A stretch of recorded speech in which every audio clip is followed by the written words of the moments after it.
olá, como estão? Verdadeiramente desejo que estejam todos bem, em segurança, com saúde. Olha só, hoje venho conversar um pouco com você que está aí do outro lado sobre um conteúdo que é muito do meu agrado, assim. Me interessa muito entender as origens filosóficas, a filosofia. E aí hoje a ideia é que eu possa trazer um pouquinho, algumas reflexões, né, e alguns dados, né, também alguns conhecimentos sobre as origens filosóficas da nossa doutrina, da doutrina espírita. E aí a gente vai encontrar esse material no próprio Evangelho, tá? No próprio Evangelho, antes de iniciarem os capítulos, temos o item 4, que ele descreve Sócrates e Platão como os precursores da doutrina cristã e do espiritismo. Assim que me foi solicitado, que me foi pedido construir esse material, eu fui relembrar, porque eu imagino que a maioria de nós tivemos aula de filosofia lá no ensino médio, lá no colégio, e a depender da sua formação superior, também na própria graduação, na própria formação superior.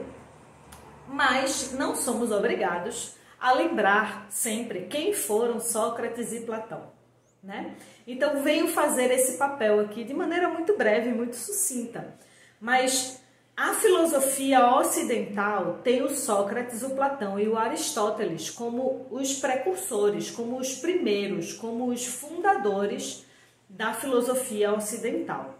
Antes de Sócrates, ou seja, no período pré-socrático, antes de Sócrates trazer suas ideias, existiam filósofos, mas que eram muito norteados por um entendimento de buscar compreender a origem das coisas. Ou seja, eles se questionavam qual era o princípio das coisas. E Sócrates começa a questionar, ou seja, começa a elaborar questionamentos de outras ordens. Como, por exemplo, Sócrates vem e nos pergunta, ou nos pergunta não, mas se pergunta e convida os seus seguidores e alunos a questionarem-se sobre o que é o homem, o que é o bem, o que é a justiça, o que é a verdade, o que é o erro. Como eu sei o que eu sei? Veja, é bem filosofia mesmo, assim. É bem o aprofundamento da coisa, né? Sócrates, ele me parece bem presunçosa tentar entender quem é Sócrates, né? Mas me parece um sujeito muito inquieto, muito questionador, né? Traço esse característico de quem busca a filosofia, né? Então, o Sócrates, ele traz esses questionamentos de como é que eu sei o que eu sei? Qual é a origem disso que eu sei? De onde vem? Né? Como que eu apreendo o que eu apreendo? E ele também traz, assim, questionamentos como a própria morte. Existe vida após a morte? O corpo é o limite? Será que uma vez que acaba aqui, acaba tudo? Né? E aí, imagino que você que está assistindo esse vídeo é alguém que busca, né? Mesmo que não se diga espírita, mas alguém que busca esse entendimento do espiritismo e já começa aí a fazer essa correlação, essa associação, né? De por que o Sócrates e o Platão são entendidos como precursores do cristianismo.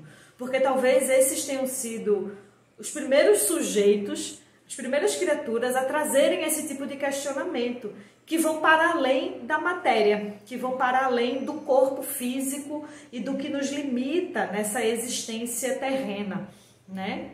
Então, o Sócrates começa a trazer esse tipo de reflexão e o Platão, como seu discípulo, né? Platão foi aluno de Sócrates, né? Platão foi um seguidor de Sócrates desde os seus 20 e poucos anos. Isso é informação que vocês encontram no próprio Evangelho, tá, gente? O que eu estou trazendo aqui não é muito diferente do que está escrito no próprio Evangelho e em outras fontes de pesquisa, né? Então, se você for buscar pesquisar sobre as origens da filosofia, quem foi Aristóteles, quem foi Platão, vocês vão encontrar isso que eu estou trazendo para vocês de maneira bem resumida. Então, o Platão, aí o que é que acontece? O Sócrates, ele não tem nenhum escrito, ele não escrevia nada. Como os filósofos da Grécia Antiga, alguns deles não tinham registros, eles não escreviam. Há até quem diga que o Sócrates era analfabeto, isso. Há quem diga que o Sócrates não sabia escrever, mas era um sujeito de mente profundamente inquieta. Então, ele trazia os questionamentos e as reflexões em praças públicas. Ele convidava os seus seguidores, os seus discípulos, a refletirem junto com ele e a questionarem-se profundamente sobre a própria existência. O Sócrates dizia, eu anotei aqui algumas frases célebres, né? Algumas frases, alguns pensamentos do Sócrates, né? E aí, assim, só é possível sabermos isso que o Sócrates proferia e dizia e refletia porque o Platão foi quem organizou. O Platão, enquanto seu discípulo, foi quem foi organizando os discursos do Sócrates, né? E comungava muito do pensamento do Sócrates, né? Como discípulo, ele trazia muito os entendimentos do Sócrates, que ele aprendeu, experimentou com o Sócrates, e mais para frente ele fez outros desdobramentos que eu já vou trazer para vocês. Mas o Sócrates dizia coisas como: é melhor sofrer uma injustiça do que praticá-la. E aí esta frase prontamente me fez recorrer para o Espiritismo, né? E nesse item 4 que eu mencionei para vocês, que traz essa introdução, né? Eles mencionam também esse pensamento do Sócrates, colocando o seguinte. Nossa, aqui tem a descrição deles todos, que é isso aqui: mais vale sofrer uma injustiça do que cometê-la. Então, encontramos aqui outro ponto fundamental, confirmado hoje pela experiência, de que a alma impura conserva as ideias, as tendências, o caráter e as paixões que possuía na terra. O ensinamento mais vale sofrer uma injustiça do que cometê-la é totalmente cristão. É o mesmo pensamento revelado por Jesus quando Jesus diz: se alguém lhe bater em uma face, ofereça-lhe a outra também. Não vou entrar por aí agora, tá? Mas o que quero trazer é que Sócrates e Platão, de fato, vão nos dando uma base, né? E aí eu não trouxe esse dado, mas Sócrates e Platão existiram aproximadamente 500 anos antes do Cristo. Antes de Cristo vir a este plano, antes de Cristo vir para a Terra, estes dois filósofos existiram 500 anos antes. Aqui no Evangelho nós vamos encontrar um entendimento, né? E aí a nossa doutrina, a doutrina espírita, vai nos dizer e nos explicar em outras publicações que não só no Evangelho, principalmente no Céu e no Inferno, e no próprio Livro dos Espíritos, que essas consciências, né, essas pessoas, esses pensadores, eles já tinham um nível de preparação, né, antes de encarnarem, antes de estarem aqui neste plano, para prepararem o terreno para que o Cristo viesse, para que esse mensageiro viesse em seguida. Isso daria pano para outros vídeos, para outros textos, e sei que aqui na própria página da Quinta de Luz temos outras pessoas construindo esse saber também, construindo esse entendimento, nos convidando a esta reflexão através de outros conteúdos. Mas quis ressaltar isso, que vejam, esses dois filósofos existiram 500 anos antes de Cristo e eles já traziam essas ideias, eles já traziam estes pensamentos. Pensamentos como: não se pode ser feliz praticando o mal. Isso também foi Aristóteles. Desculpa, isso também foi Sócrates. Aristóteles está por aqui também, rondando esse saber.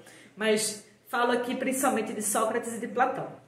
Então, Platão enquanto discípulo de Sócrates. Em seguida, né, depois da morte de Sócrates, e vale mencionar, abrir esse parêntese, Sócrates morreu porque ele fomentava a reflexão nos jovens da sociedade na época. Então, a aristocracia, ou seja, a elite, se incomodou profundamente, porque Sócrates convidava as pessoas a refletirem, a olharem para si. É aquela célebre frase que você já deve ter ouvido: só sei que nada sei, é do Sócrates. Quanto mais eu busco conhecer as coisas, as pessoas, as relações, quanto mais instruído sou, mais reconheço que tenho por saber, mais percebo que tenho para aprender. A ignorância socrática, a ignorância que Sócrates nos convida a experimentar, comunga completamente com as bases do Espiritismo. É entendermos que a gente não sabe de nada, ainda temos muito por descobrir neste plano, nesta existência. E aí Sócrates e Platão nos apontam um caminho precioso que também comunga com a doutrina espírita. Olha para si, olha para dentro, conhece-te a ti mesmo, também é outra frase do Sócrates. Conhece-te a ti mesmo. Este é o segredo. Este é o caminho da liberdade, como Sócrates e Platão diziam. Este é o caminho da ascensão da alma. Eles utilizam muito a expressão alma ou a expressão demônio mesmo, porque naqueles tempos não existia ainda a conotação de demônio para a conotação que temos hoje, né? A conotação de algo negativo, de algo ruim. Então, demônio é o que hoje nós podemos chamar, né, de espírito. É o que nós espíritas entendemos enquanto espírito, a palavra que descreve isso, né? Então, eles utilizam muito essas expressões. E aí, deixa eu ver o que mais gostaria de trazer para vocês. Outra frase do Platão. Porque aí, vê só, o Sócrates, ele começa a trazer essas inquietações e morre. Ele é condenado à morte e toma um veneno porque a sociedade estava muito inquieta com as inquietações, com os fomentos que o Sócrates estava propondo aos jovens da época. Então, a sociedade se incomodou, né? A elite da sociedade e a vivência religiosa da época, daquele contexto em Atenas, lá em 400 e tanto antes de Cristo, se inquietaram e o Sócrates morreu por este motivo, defendendo a filosofia. Ele morreu por representar este impulso filosófico do questionamento, do olhar para si, do questionar as instituições, questionar as religiões, questionar as verdades absolutas que eram impostas. O Sócrates, ele questionava e convidava os seus discípulos a questionarem também. Então isso incomodou profundamente essa elite intelectual e o condenou à morte. O Platão continuou vivo, ainda jovem e muito produtivo. Começou a trazer alguns outros acréscimos, né? Primeiro que o Platão organizou os pensamentos e as falas, os ensinamentos do Sócrates, né? Deixou isso inscrito, isso em registros. E segundo, que o Platão, ele passou a refletir sobre essa ideia, sobre esse entendimento de que a vida definitivamente não se limita a este plano, não se limita à matéria. O Platão passou a adicionar esta reflexão, este entendimento de que existe sim algo para além do corpo físico, existe algo para além do que nós conseguimos enxergar, do que nós conseguimos compreender enquanto matéria, enquanto concretude, sabe?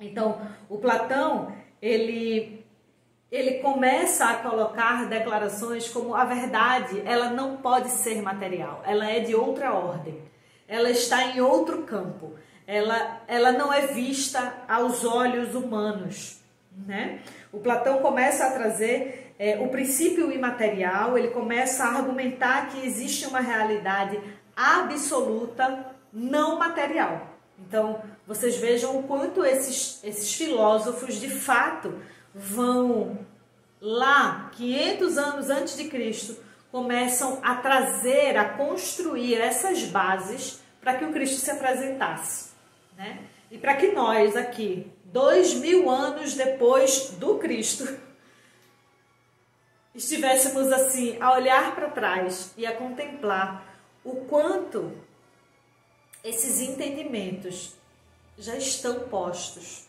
já estão aí, né? E que hoje, eu costumo dizer que somos instrumentos, né? Nós somos consciências que experimentaram aquilo lá no passado. E agora temos a oportunidade de sermos instrumentos de propagação, de entendimento, de expansão disso que nós experimentamos enquanto doutrina.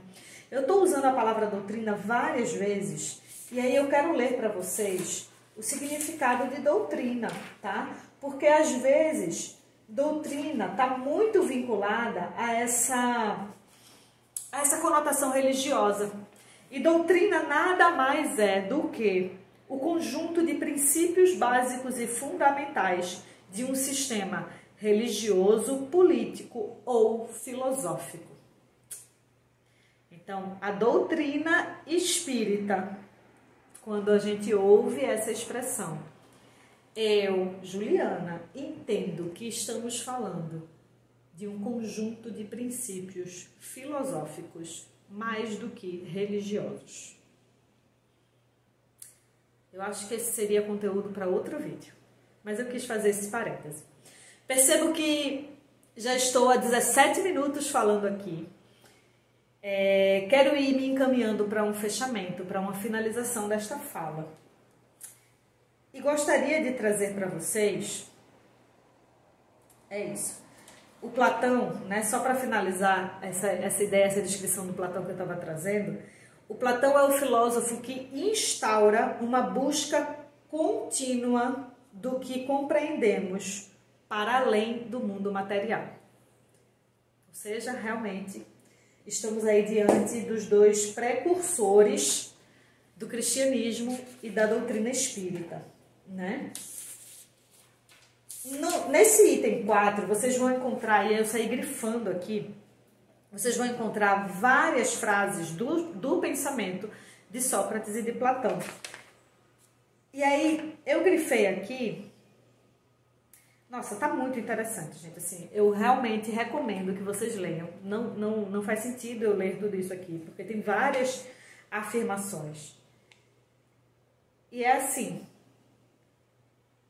eu vou finalizar com esse pensamento que Sócrates trazia e que eu já mencionei aqui no vídeo, que é o seguinte: só sei que nada sei.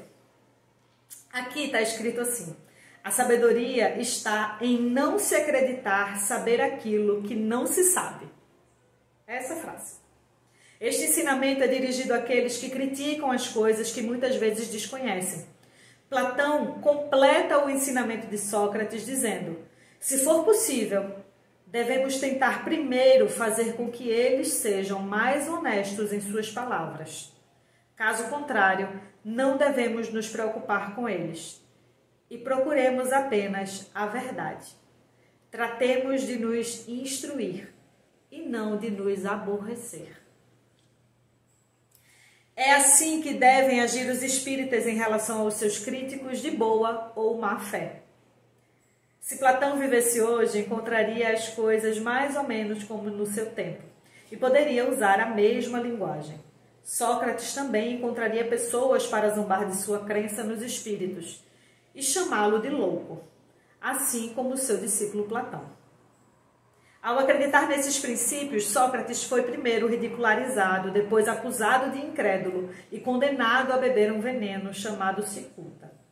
As grandes verdades, quando novas, atraem contra si os interesses e os preconceitos que elas ferem. Isso ocorre porque elas mexem com o que está estagnado e só se estabelecem com lutas e mártires. Eu sinto que eu concluí o que eu havia me proposto aqui. Sinto que também há conteúdo para muitos outros vídeos. Agradeço a você que conseguiu assistir esse vídeo até aqui.